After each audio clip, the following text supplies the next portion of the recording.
Hi అండి, welcome to Sanjay home made. Rice లేకుండా రాగి సంగటి ప్రిపేర్ చేద్దామా? ఫస్ట్ అయితే ఒక గ్లాస్ వరకు రాగి పిండి తీసుకున్నాను. తర్వాత స్టవ్ మీద ఒక కడాయిని పెట్టేసుకొని 2 గ్లాసుల వరకు వాటర్ యాడ్ చేసుకున్నాను.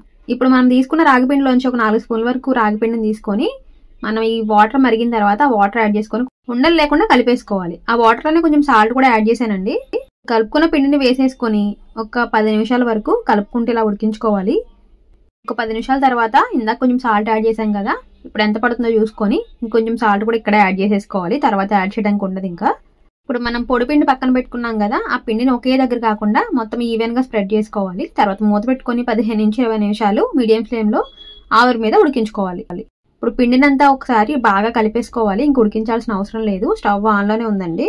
పిండి అంతా ఒకసారి కలిపేసుకున్న తర్వాత స్టవ్ ఆపేసుకొని కంప్లీట్ గా చల్లారనివ్వాలి. తర్వాత చేతికి కొంచెం నూనెని గానీ నీటిని గానీ తీసేసుకొని ఇలా రౌండ్ బాల్స్ లా చుట్టేసుకోవాలి.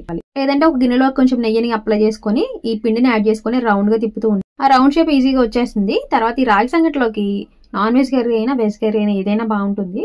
ఇగురు కర్రీలు కాకుండా ఇలా కొంచెం పులుసు కర్రీలా వేసుకుంటే టేస్ట్ ఇంకొంచెం బాగుంటుంది అనమాట. ఇక్కడైతే నేను చేపల పులుసుతో సర్వ్ చేసుకున్నాను. టేస్ట్ అయితే అదిరిపోయింది.